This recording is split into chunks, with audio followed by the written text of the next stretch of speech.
specifically for your business. What can you do for your relationships? What can you do for your personal life? What can you do for your health? I'm bringing you the experts right now so you can hop in, have a conversation with them in real time. The place to go is I'm thatgeek.com, not RSVP, live. Hop into the live section. You'll see us there. We're going to start with a little intro and then we'll come back.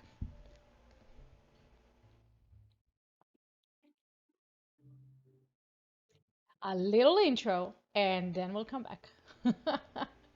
I just love when everything's working right the way you want to do. Of course.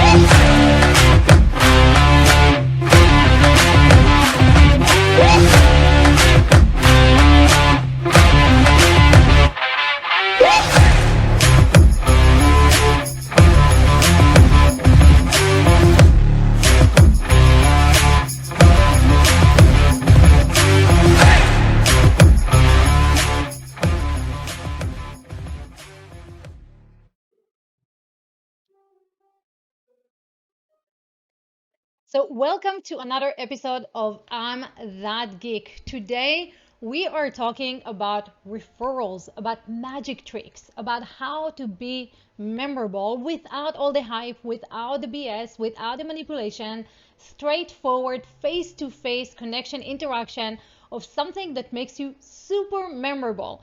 In order to do that, I have my very good friend with me, Michael Roderick.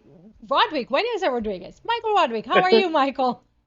I'm doing fantastic. Thank you so much for having me. I'm excited to be here. I'm super excited that you're here. As you know, I am like one of your biggest fans, and you've helped me where so many coaches and so many consultants have kind of like, you know, could not.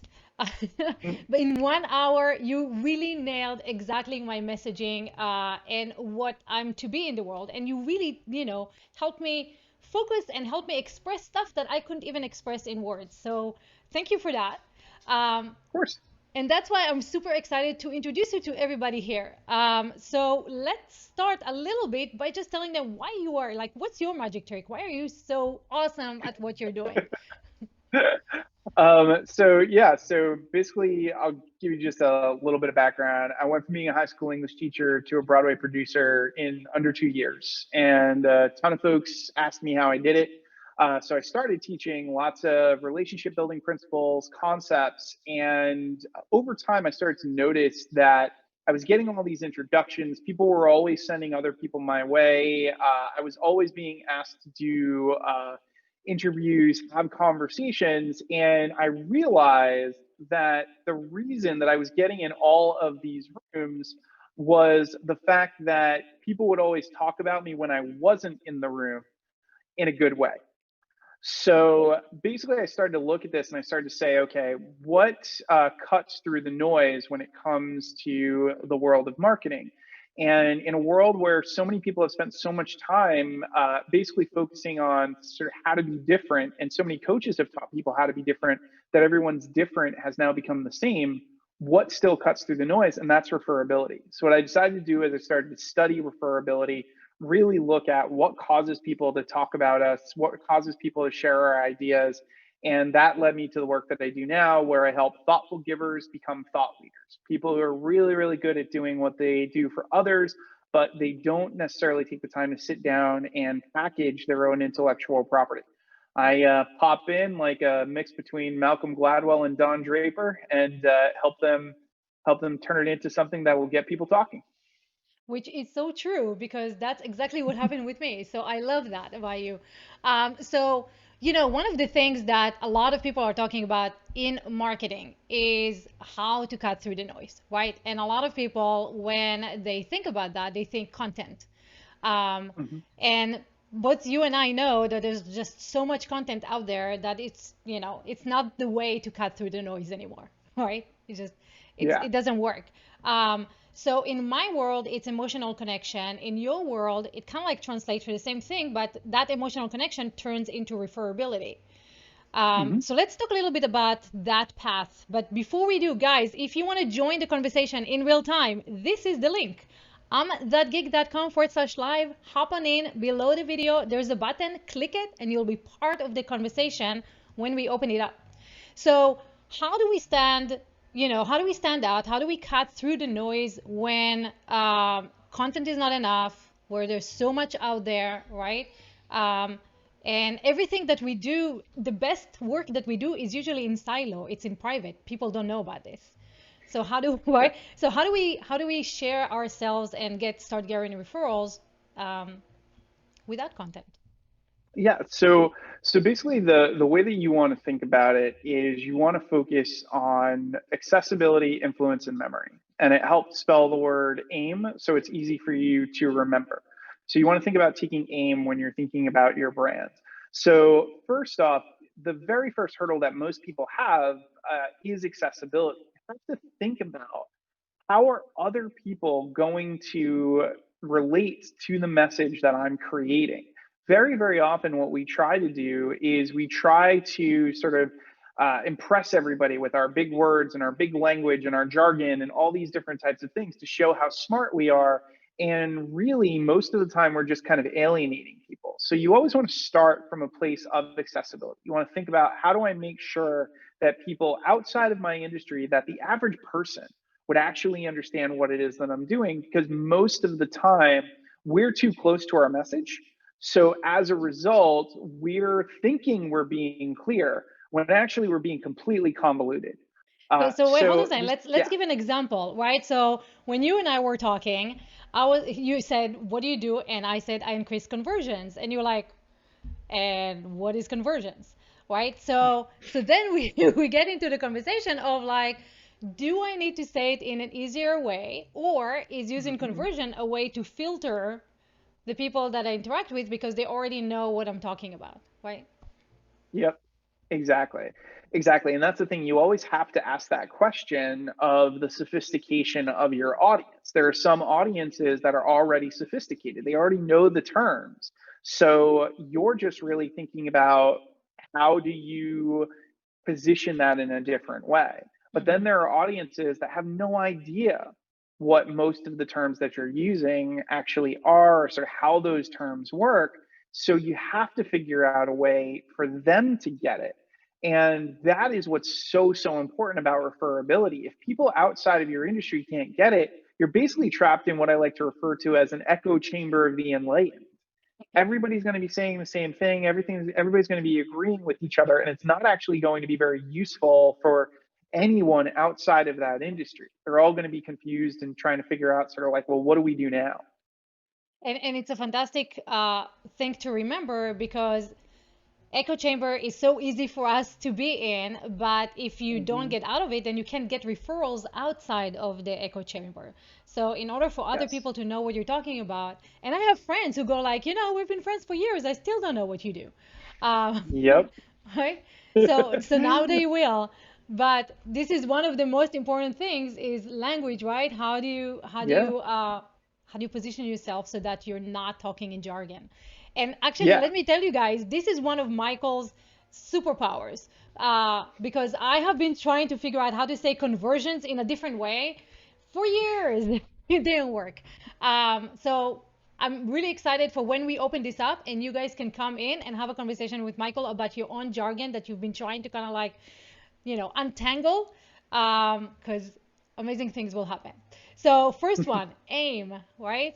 Yep. Uh, aim is Yeah. the first So one. we have accessibility, Accessibility. right? And then we get into influence. And what's really interesting about influence is that for the most part, most of what we've been taught about influence has always been geared towards the idea of persuasion. It's always been geared towards the idea of you're going to do something or ask people to do something to get them to do something for you. And what I've seen time and time again is that you're only truly influential if people are doing things without being asked. Mm. So the question then becomes how do you create that level of influence? And that comes down to the concept I call the magic trick. So if you've ever been at a party where there's been a magician, there's a very, very good chance that magician has one trick that they can show you, and then they can show you exactly how they do it. So they show you the trick, they sort of amaze you, and then they say, watch, this is what I was hiding behind my back. This is where this thing was. This is how the card disappears, or, whatever the particular scenario is. And as a result, what ends up happening is you then go to parties and you then go to other places and you try to show them that trick. So when we're thinking about our own content, our own thought leadership, our own material, what we want to do is we want to create that magic trick. We want to give our audience something that's actually useful for them, that they would then say, oh my God, I need to share this with my friends. I need to give this to my friends because they need it too. And not because this person who came up with this is this really cool person, but because sharing this makes me look cool, makes me look interesting. And that's the thing. Most of the time when we're thinking about persuasion, we're thinking, I need to figure out a way to get people to do something. But really all we need to do is figure out, how is this concept or this material that I have so useful, so interesting, so helpful, so transformative, that other people will just share it because they end up looking better. And we see this in virality as well. Like, we see this in viral videos. A viral video doesn't necessarily only get shared because of the content of that video. It gets shared because everybody on your friends list suddenly thinks you're hilarious because you shared that, video of, Toad singing Chandelier, or, any number of the crazy things that are out there. And everybody's like, wow, you're so funny. You've got great, comedic timing, whatever it is. So when you're thinking about influence, you really want to think about, what are the ways that you are creating things that other people could use and share, so that it keeps sort of sending the ideas and sort of the concepts back to you. And one of the things that you've shared with us is give yourself an F, which is Yes. which is something that everybody remembers. Give yourself an F. So what is giving yourself an Yes. F means? Yes. So basically, most of the time when we're talking about what we do, we just do that. We just try to talk about what we do. We try to give people all the details of exactly how our process works, what our business is, et cetera. And what we want to do is we want to give ourselves an F. And that is, what are we doing for our clients, right? What are we doing for other people? And when we're thinking about the content that we create, the material that we have, we want to give ourselves an F. Who is this for? What is this going to do for them? And the more that we think about it that way, the more likely the message is going to be more influential. It's going to be much, much easier to refer, because it's far, far easier for somebody to say, this person can solve this problem for you because they have the language to tell another person that, than to say, this person has 30 years experience in IT. That's not going to help. That's not going to be useful, right? But if somebody says, oh, you just got hacked for the 80th time and you're really, really worried about it, well, I know somebody who basically has figured out exactly how to make sure that you don't get hacked. And even if you're a technophobe, he can show you exactly what you need to do. You're way more interested in meeting that person than, I know somebody who's got 20 years experience in IT. Right. I know somebody who worked at, Oracle at one point. Like, nobody cares, right? Nobody cares They about your care what resume. it's Yeah. for. Exactly. Yeah. They care about what you're doing for them. Like, what is that transformation that you're providing for that individual? So it's very interesting because it's very nuanced, right? A lot of people feel like you have to be a guru on the stage, so you have to like talk about your accolades and your social proof and where have you been featured and all that stuff for someone to take you seriously. When in fact, what I hear you say, it has nothing to do with this. If you can solve my problem, that's all I care about. Exactly. Exactly. Most people, that's what they're looking for. And even if you're doing a talk or a presentation, like, even people showing up to this, they are sitting there and saying, what can I learn from this that is going to make my life better? That's what they're thinking, Hmm. right? and they're saying, is this information going to make my life better? Is it going to help me do something that I want to do, that I want to accomplish in a faster way? What is the transformation that I can get out of this particular experience? They don't care about all of the different things that I've done or what my experience has been, et cetera. That's extra, right? And the thing is, some of the best talks that we see are not talks where the person spends the talk telling us about their backgrounds. It's where somebody gives us something that we say, wow, that's really, really going to help me in my life. That's really going to be useful. And I'm going to go and use that today. I'm going to go and use that right after I've listened to, this particular, conversation or whatever it is. And that's the thing. Most of the time, we're not thinking about that. And that's why we're not nearly as influential as we could be. We can be so much more influential if we make the decision to give ourselves an F whenever we're looking at any offering, any piece of content, any ideas that we have. And we're talking about referrals, and there's this standard of going and asking for referrals. You're kind of like Yes. flipping it around. You're going like, I'm not asking for referrals. People refer me because of all the stuff that I do for them. So what does a business have to do to get to the point where they are naturally a referable business and not going like, okay, let me send an email, ask for referrals, see what happens. What's the Yeah. process for that? Yeah. So you have to really get clear on what it is that you're doing for other people and show people what that transformation is. You also have to get super, super clear on the actual pain point of the clients that you have. So there's the whole saying of begin with the end in mind. You really have to begin with the pain in mind, right? Mm. Like you've got to take a moment to ask yourself, like, well, what is the actual issue that my clients are going through? And I can tell you that when you clearly articulate the pain, even in a networking sort of oriented conversation, right?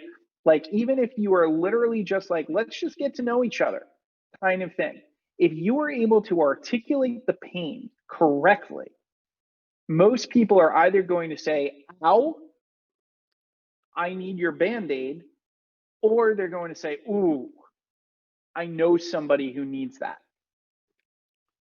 And then you don't have to ask for a referral.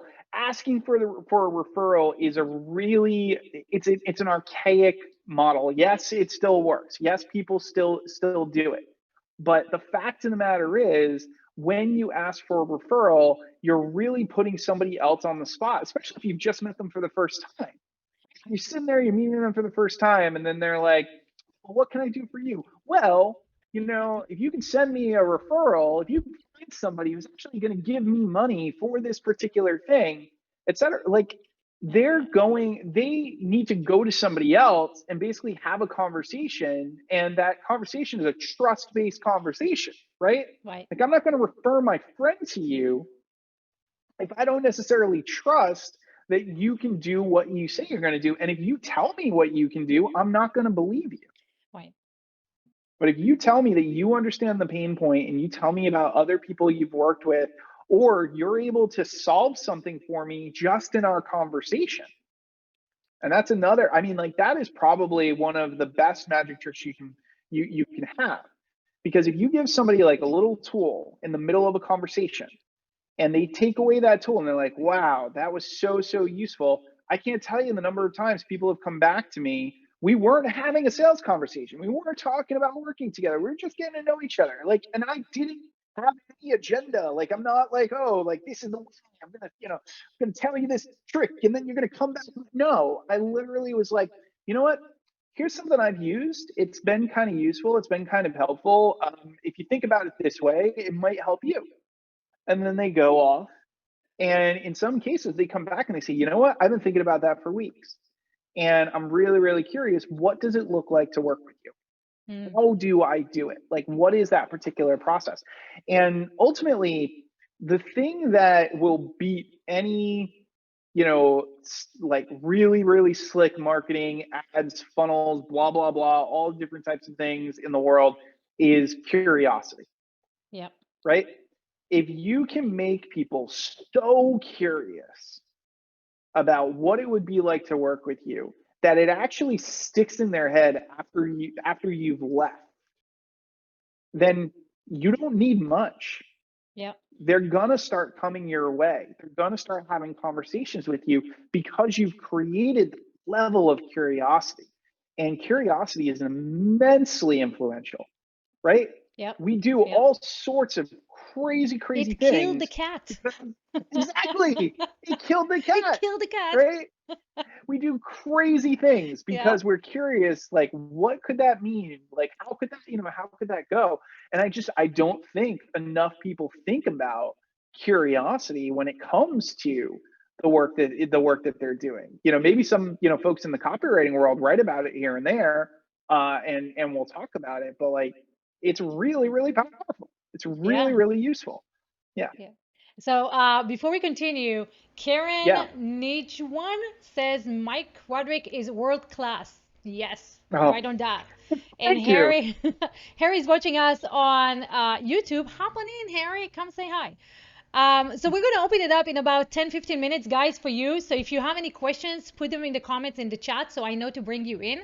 But let's talk about curiosity because you're right. Most people don't think about that.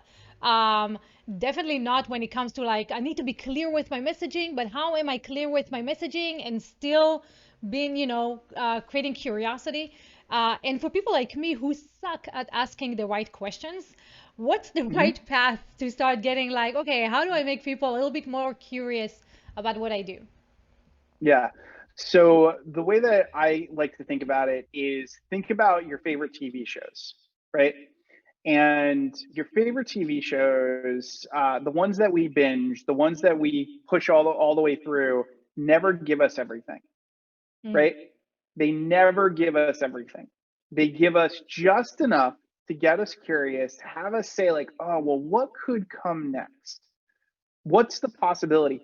And in many cases, they leave us wondering what that scenario is. So there's a really great story about the writing of Breaking Bad.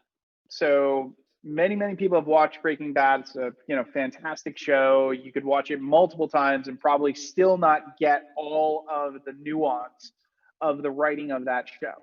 But here's what happened when they did that show, they would open the show with a scene that basically was really, really confusing. Like you would watch this like moment, and it was one of these things where it was like you knew that those were the characters that were in the show, but maybe they were dressed differently, or maybe something else was happening that hadn't happened in the previous episode, and you just had no idea like what was actually going on, and then the credits would roll and the show would start. And they wouldn't pay off that particular image until sometimes the middle of the show, sometimes at the very, very end of the show. And little known secret, in the world of TV is that in order for ratings to be counted, you got to get to the middle of the show. hmm, If interesting. people switch before you get to the middle, it's not counted. So Interesting. they had to create something that created enough curiosity for people to basically say, like, I need to watch this all the way to the middle. So it was a genius move. Like, it was a brilliant, brilliant thing. But the thing is, like, we can all do this.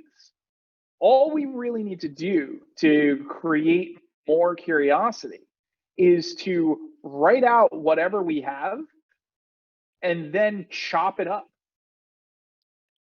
So all we really need to do is take a second and say like, oh, like right now, okay?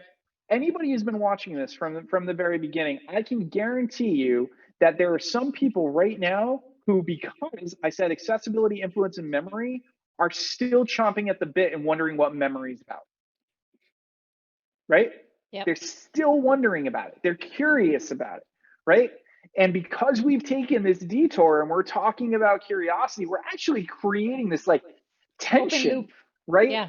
Yeah. Right? It's open loop, right? Yeah. Yep. And it's like the Netflix thing, right? Where it's like I want to click through and watch the next episode. And the thing is, all we've done is we've held back the delivery. right? We've just held back the delivery. It's not that it's not going to be delivered, it's not that it's not going to be talked about, but we've held it back. And most of the time, and this is the mistake, like this is why so many people right now are basically, I call them the barflies of the LinkedIn, right? So like if you think about LinkedIn, you get all these people who they friend request you or they connect with you or whatever, and literally you connect with them, and their next message to you is a massive like description of their service and their sales pitch, and do you want to get on a call next Tuesday, and all this other all this other just like horrible stuff. And the fact of the matter is, if you give me everything, what do I like? It's just easy for me to say no. Right. Like I'm not Right. curious, Yeah. right? But if somebody says something to me on that message that makes me curious, that I want to learn more about them, and I want to talk to them more, that I want to connect with them more, I'm going to be way more likely to respond to that, right? Totally. I'm Yeah. going to be way more likely to respond to that. So that's the thing. It's like, a lot of the time we think that, oh, this has to be this like super creative, like I have to be like a writer of Breaking Bad to make curiosity happen with my audience. Nope. You literally have to write down what you do and then chop it up. Chop it up. Take something out and just see, like, is it compelling, or is it confusing? If it's confusing, get rid of it. But if it's compelling, use it, right? Right. Right. Use it and send folks that way, right? This is why, like in copywriting, this is what makes fascinations work, right? For those of you who are out there who know the copywriting world, there's this thing called fascinations where there are these like little bullet points that it causes you to say like, oh, I need to know the answer to that thing on page 32 of whatever the book is, Yeah. right? So when they're just like, the mortician's secret to writing the best sales letter you've ever, you've ever written in 5 minutes or less, you're like, well, what's the mortician's secret? Like, what does a mortician have to do with, right? We're just curious. So Yeah. that's the thing. Like, all we have to really do is think about how can we just take things away and make people more curious, or even better, how can we compare it to something that is completely outside of that particular industry Mm. and cause people to be like, well, how do those things relate? Yeah. Right? I mean, if you think about it, the premise of Breaking Bad was one of those like hyper curious premises, right? Because it was basically like a high school teacher becomes a drug dealer, Why? Yeah. right? Yeah. Like we were like, what, high school teacher, a drug dealer? What? And a bad And one that at it, right? Like a fierce one, a mean one, a killer one.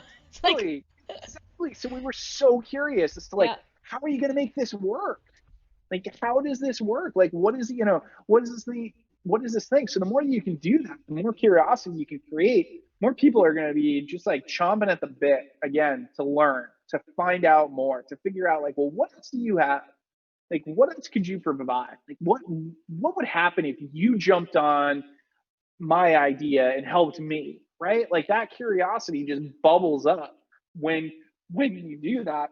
And that's the thing. It's like most of the time, what we do, the mistake that I see a lot of people make, especially with content, is that they give you everything, Why? right? They hard teach, in that content. There's this great copywriter by the name of Ben Settle, and he talks about this all the time. He talks about the fact that if you hard teach in your content, if you're like, here is exactly how to do it, and here's all the, here's like the exact details and all those different types of things, most people aren't going to buy anything from you because they're going to think that they can do it all themselves. Yep.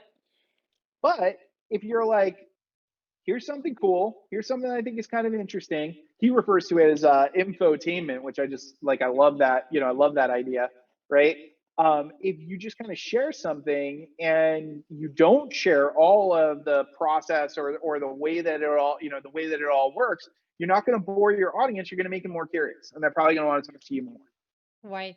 And so, guys, as you're listening to this, just think about like your own business and your own content, right? How are you communicating? Are you communicating with video? then you can leave open loops, right? You can start with an open loop and you can get into some of the content and you can finish, close the loop at the end of the video, making people watch the entire video.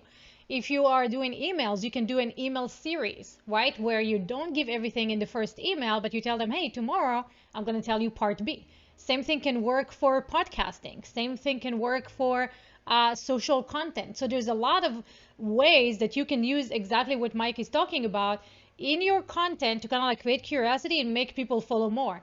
But you're taking it to the next level. You're going like, okay, online networking, right? How do I do this in conversation face to face with people when I just meet them for the first time and I leave them curious to go like, hey, yesterday I met this guy, he mentioned something really cool, I'm still thinking about it, let me circle back, have the conversation and go like, hey, I want to work with you, or I know someone who wants to work with you. So it's a fantastic way to not give away the entire farm, still deliver some of the goods and build goodwill in the market, because you are delivering the goods and you're entertaining and you're interesting and people talk about you, and you start creating these conversations around you without going around going like, I'm the best marketer ever out there, right? Like a little bit more humane. Exactly. um, so there's a thing that you're talking about that a few of our audiences here want to hear about, and that's a magic trick. And you kind of Yes. touched on it, right? Where someone is uh, coming in and showing a magic trick and teaching you something cool, and that Yep. then they go out, right, and perform that trick to others, and they think they're cool. One of the hardest things, though, is to come up with your own magic trick, right? Because you're kind of Yeah. like in the mix of in your box, and it's hard to get out of the box, which is why it's Yeah. fantastic to have you there. And so what I want to do is I want to bring Amy in and have you actually show people what you mean by a magic trick by helping someone with their magic tricks. So let Sure. me unmute Amy. Amy, there you go. Hey, Amy, Hello, how are you? Hi, Amy. I'm doing good. Hi, Michael. How So, are you? Michael, I am working with pastors' wives. I'm trying to create a community for them. And my magic trick is where the wives hang out, because they need a Okay. safe place to hang. They need a place where they can talk with like-minded women, Mhm. where they're not judged or anybody's looking at them to do anything else. So I just want your opinion on my magic trick where the wives hang out. Sure. So basically, what you're talking about is giving them a community, is giving them a space to be able to have those conversations. So what I would actually say is that that's probably not your magic trick. Your Okay. magic trick is actually going to come from the conversations that are happening within that space. Because what they're going to do is they're going to, if they feel like it's a safe space, they're going to talk about the challenges that they have, right? They're going to talk about the things that are bothering them, that are keeping them up at night. And what's going to happen is you're probably going to notice some patterns in those challenges. And you're going to start to realize, oh, wow, most of these wives are talking about this particular issue. So once you know that, like once you know what that is, then you want to think about what is something that would help them with that particular issue that then could be given to other wives who don't even know about this community yet, right? So the way that I would think about it is Alcoholics Anonymous is one of like the like most recognized groups in this kind of dynamic, right? Because what they do is they literally have, you know, a 12-step book that, and they have a structure for their meetings, and basically it's easy for people to just sort of pick up and create one of these meetings, right? So that's their magic trick. 12 steps is AA's magic trick, if you really think about it, right? Because everybody references the 12 steps. Everybody kind of knows how to, you know, how to do it within that community. So the question that you want to ask is, what is the problem that you want to help solve for these women? And then start to think about, is there a tool that can help with that particular, you know, with that particular problem? You know, is there a pastor's wife's almanac, you know, type of scenario? Is there some kind of ritual that actually happens amongst pastors' wives to get through their current challenges, or the things that the things that are going on in their lives, right? So the community is there for them, but don't forget that the community is also there for you, because that is where you're going to do your market research. That is where you're going to get to understand what the real problems are. And once you understand what the real problems are, you then know, like, what are the solutions that these people are looking for? What are the things that they're struggling with? And that's where you're able to start to create the magic trick. That's where you're able to start to create your own framework, your own booklet for them, some tool or some idea that they can then bring with them to their next meeting, to their next thing, so that more and more people hear about the group. And I'll give you one more example of my own to sort of just like hammer this home. So I have a group that I have run for years, and it's called the GEEK group. And GEEK stands for Give, Ask, Thank, and Experiment.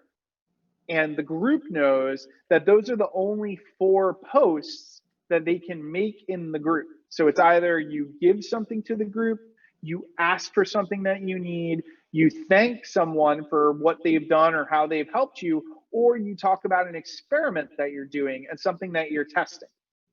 And when I developed the GATE process and I started teaching about the GATE process, not only did the people in the group use it, but I had other groups in the world of technology and in the world of personal development who started using that exact same principle and used it as the way to sort of structure the conversations of their groups. So that's what you want to think about. What is that thing that you're going to create that's going to be so useful for these people that they're going to want to tell other people about it and bring more people into your community?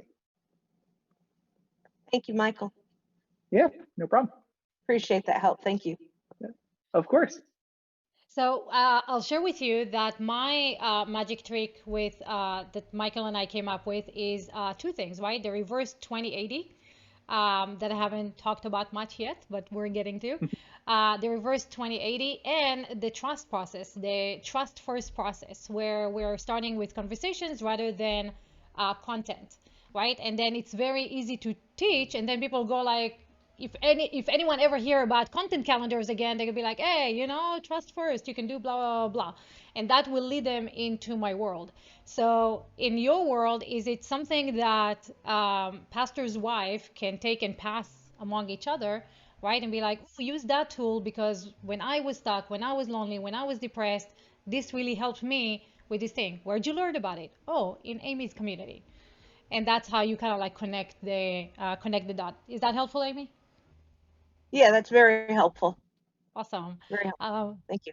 Yeah. So the next one is the one that we haven't touched on yet.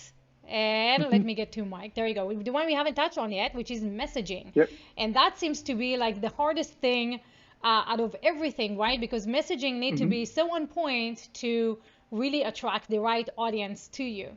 So let's talk about messaging for a second. Sure. So in the accessibility influence memory framework, memory is what you use for that messaging, right? So like you've got to really, if you're going to create good messaging, you've got to think about how are people actually going to remember the material that you're creating. And the thing is, it's not necessarily how well you tell the story, it's how easy it's going to be for other people to retell the story. So you want to build in triggers, tools, so that people are able to remember the material more. And the way that I like to frame this is if you want people to remember you more, you focus on less. Right. And that's language, emotion, simplicity, and structure. So I'll start with language. So most of the time, people will not create their own language for things, right? They'll just sort of take from another place and they'll just use that, phrase, or they'll use somebody else's process, et cetera. They don't sit down and actually come up with their own language for things. But the kind of like me and conversions, right? Exactly. Yeah, everybody's going to use the word conversion, right? So it's like, okay, well, what's new, right? But thinking about like what is conversion to you, that completely changes, changes the dynamic. And then you give it your own language, like you give it your own words. And once you have this trust first concept, right, then people, they see it through your lens. They're not seeing it through the idea of conversions. They're not hearing the word conversions and Right. having sort of the move back as a result of hearing that particular word, Right. right? And in your So the world, you thing is, said the Book of Faces, right? yes, exactly, exactly, Which yeah, I repeat all the it's time. yeah, and it's something that it's a little shift, right? Yeah. But it gets a lot of attention. When I say I'm on the book of faces, people like they get it and they have a little laugh and then they go and they tell their friends, right? When I talk about the LinkedIn, INN as opposed to LinkedIn, Yeah. right? It gets that like little chuckle, right? And then people are remembering it and thinking of it. So the thing is that little piece of language basically creates like a piece of mental real estate Hmm. is really what's happening there. And that real estate basically is mine. So what ends up happening is people keep mentioning it and then they're like, where did you hear that? And it just keeps kind of coming back to me. And this is the reason why we still study Shakespeare in school, but we don't necessarily study Christopher Marlowe, even though they were writing around the same time. Mm. And it's because Shakespeare added new words to the English language. If Oh, you look in the dictionary, Shakespeare added hundreds of words, yeah. right? So people were out there using these new words.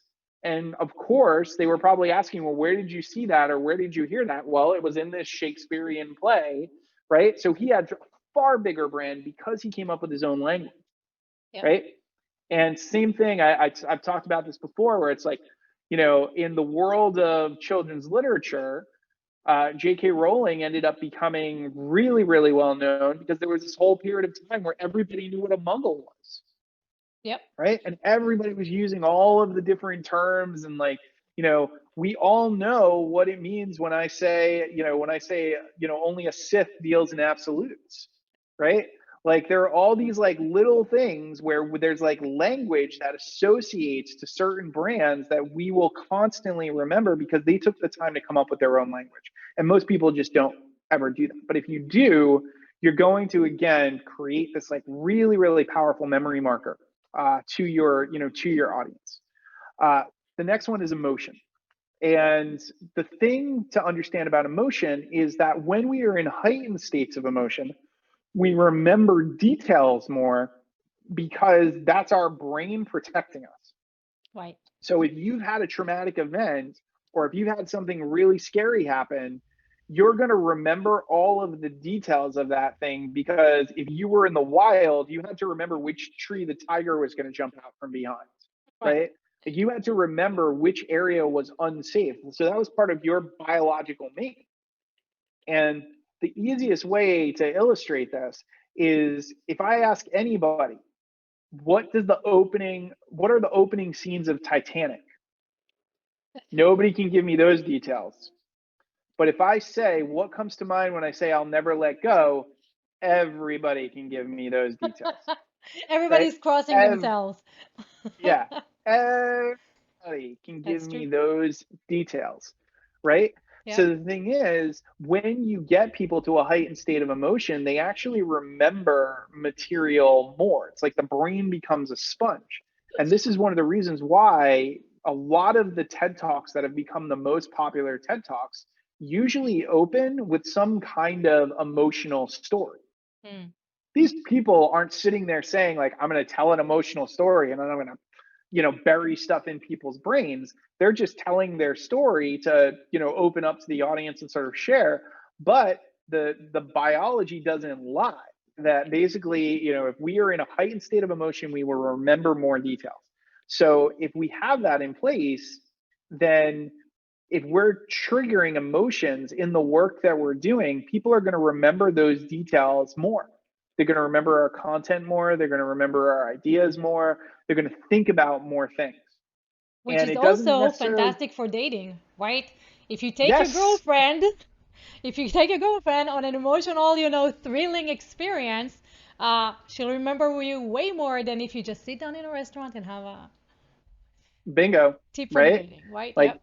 that's the thing, like that, Yeah. and what you're pointing out too is the fact that emotion, right, is not just sadness. I Right. think a lot of the time people think, well, oh, I got to write this like really big story. No, it's like if I make you chuckle or if I make you laugh hysterically, I've also triggered an emotion. Right. If I make you nervous, I've triggered an emotion, right? If I make you just absolutely elated and excited and happy, I've triggered an emotion, Yeah. right? And what is that doing? That's making it so that you're remembering this material more. It's That's just the right. way that it's just the way that it works. But most of us don't take the time to tap into emotions. Most of us Do don't you take think the it's time to think because about, yeah, go for it. do you think it's because people are afraid to either be vulnerable or really get into it and get, the negativity of the web thrown back in their face? Or maybe we're just Sure. not creative? No, I honestly think that a lot of the time there, we would have concerns about sharing our emotions, right? We have concerns about showing people how we feel or like what we're about, because there's always going to be people who disagree. Right. There's always going to be people who are not, happy with the way that we're sharing things, the things that we're talking about, et cetera. So yeah, I think it definitely, for a lot of people kind of pulls back. But the thing that you also have to remember, especially when it comes to content, is that it doesn't have to be your story. Right. Yep. I You have a could tell friend, somebody one of my friends else's. is Yeah. having this problem. They wake up in the morning with Uh-huh. this rash on their skin. I don't. Exactly. Exactly.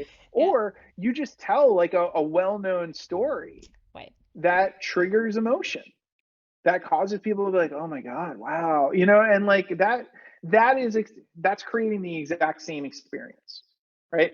Yeah. So the more that you think about how can I infuse emotion into the work that I'm doing, into the things that I'm creating, the more likely it is that people are going to be remembering it.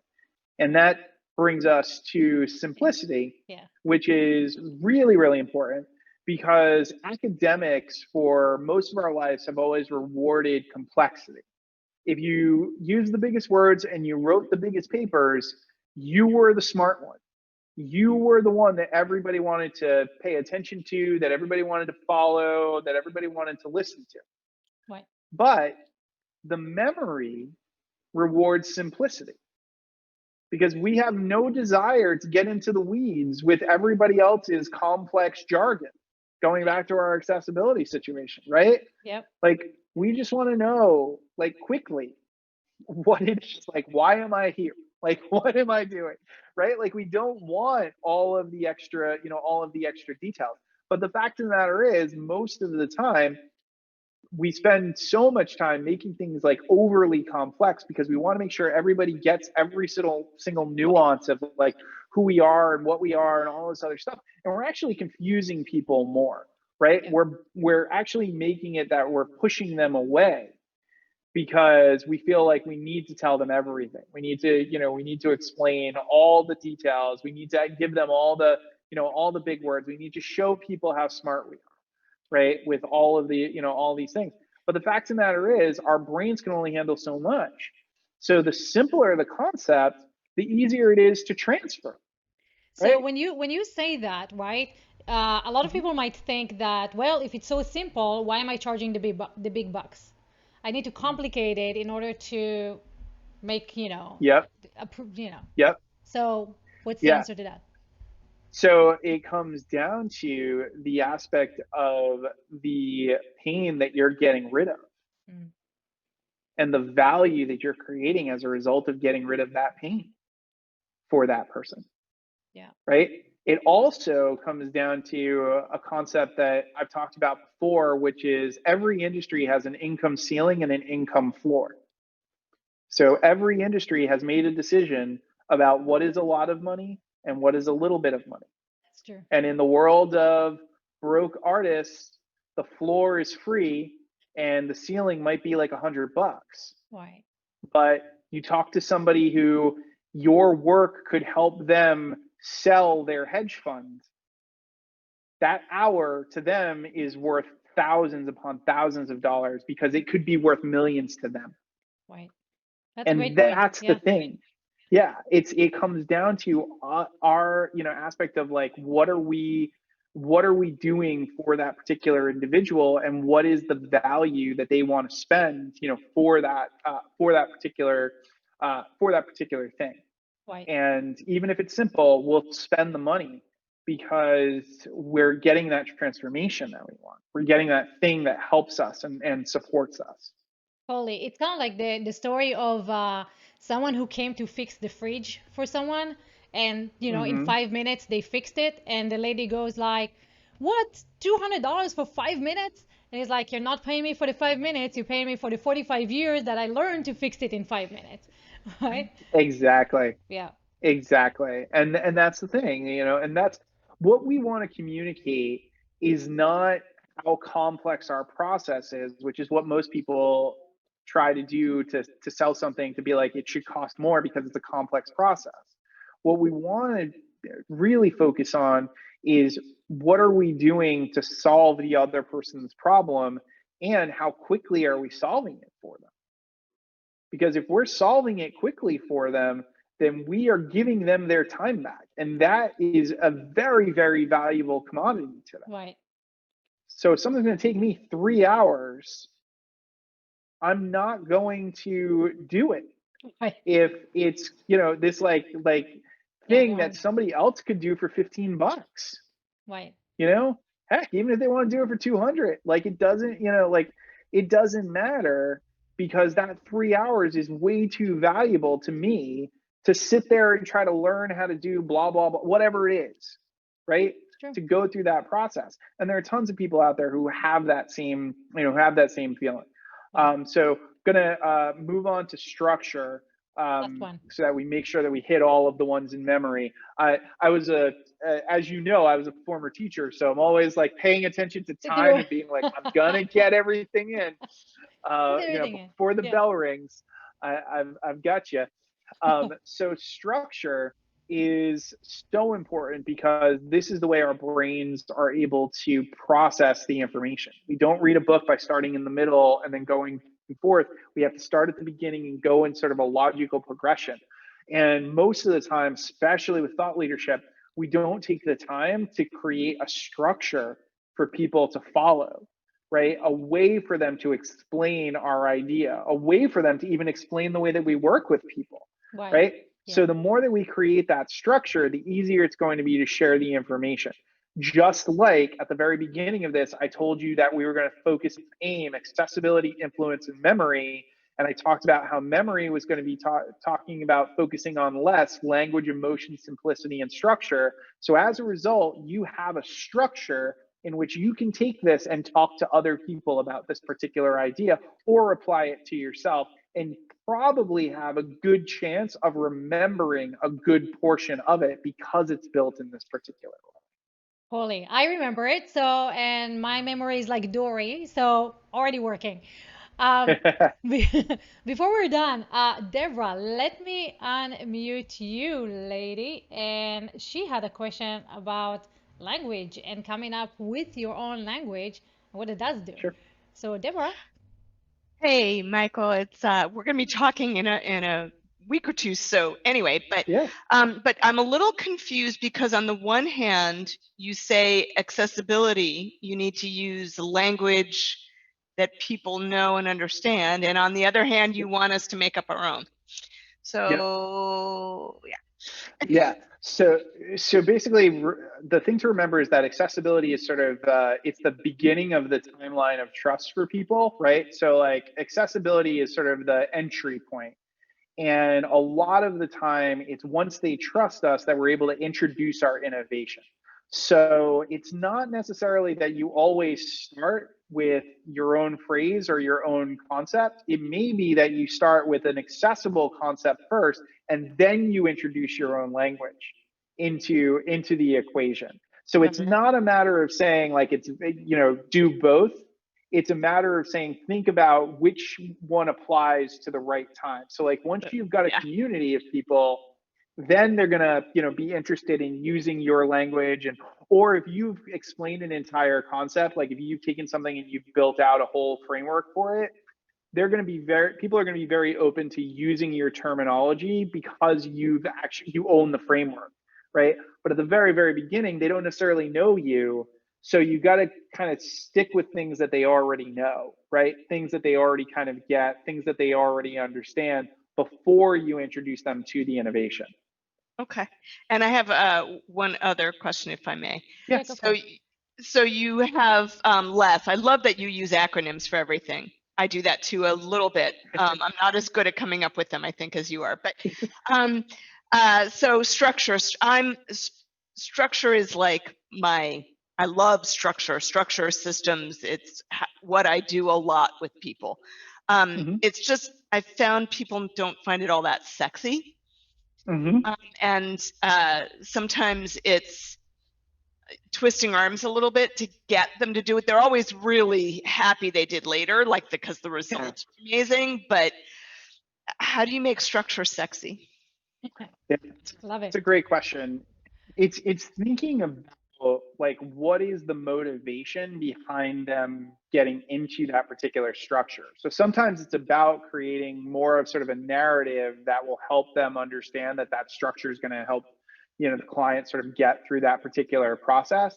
And that could literally just be an acronym, right? Or a Venn diagram or some kind of visual that just like gets them excited about the fact that they're traveling, right? Like that they're going on a particular journey. What I find is that most of the time when people sort of are averse to structure, it's usually because they don't understand where they're going. So if you're able to give them like, this is kind of the roadmap, or this is what's going to come first, this is what's going to come second, and this is why this structure is so important for your transformation or your journey, you tend to get less pushback on it. And if you can make it visual and interesting and think about, you can even tie the emotional sort of component into that. Like you can use a metaphor for it that causes people to be like, oh yeah, I want to follow that comment method, or the Mentos and Coke, model, or whatever it is, right? Like something that gives them an image and something that sort of infuses and sort of gives them that emotion. Okay, thank you. Yeah, no worries. Awesome. And so lastly, we are getting out of time. I want to share with everybody before we finish. You have a roadmap, like a survey, right, that allows people to find out whether or not they are referable business at all, right? So you take them through a little path. So let's talk about that. And by the way, guys, if you want to access that and know how good your referability is, thatgeek.com/live. Right to the right of this video, you can see Michael's path giveaway, so you can go and click on that and take the experience yourself. So what's in that? What's in the experience? Yeah. So basically it's a referability rater. So what I did was I asked a bunch of questions about accessibility, influence, and memory that come up very, very often with lots of my clients. And what it can do is it will just give you a better picture of where in those areas you might be falling down. If there are areas where you could be more influential, where there could be more opportunities for you, if there are areas where you could be a little more accessible, and are there areas where you could be a little bit more memorable, and it'll give you a score. You kind of take a look at that, and then if you have other questions, you can always feel free to reach out to me, and I'm happy to dig deeper into whatever that particular score is. And when you guys get the rater, you get it. You get an invite to. I have a daily email that I write, and if you're interested in hearing my daily thoughts on all of these different concepts, it's where I do like most of my riffing. You can feel free to sign up for that and check that out as well. I love that. And just so you know, this is a really great tool for you guys to really figure out just where you out at the journey. As one of my friends said, this is just a starting point, right? It's not going to grade you and kind of like school and scold you if you're, getting a number that you don't like. It's just to show you where you are and where you're starting from and where you can fix. So right here, on thatgeek.com/live, to the right of the video, click on that, download it, use it. It's free for you. enjoy. And Michael, I hear that your dailies are amazing. He's actually Oh, writing thank every you. day. People love them. Highly recommend you do that. Thank you. How do they get to that? From the same place? Yeah, if you sign up for the referability rater, you get an invite to the daily email. You can also just go to the website smallpondenterprises.com, and I've got a bunch of different opt-in type things there that you can grab, and you get on the daily as well that way too. So you know where to get him. He's always on social. He's fantastic, very accessible, and highly recommend you go through the process and figure it out for yourself. So thank you so much for joining me, and thanks for Yeah. everything that you do in the world. And we'll see you guys in 2 more weeks where we are talking about Israel versus COVID. All the amazing breakthroughs that Israel has achieved specifically to COVID right now. How they're fixing the world, what technologies they're using, how they're implementing this, all that stuff in 2 weeks right here on I'm That Geek. We'll see you in 2 weeks. Thanks, Michael.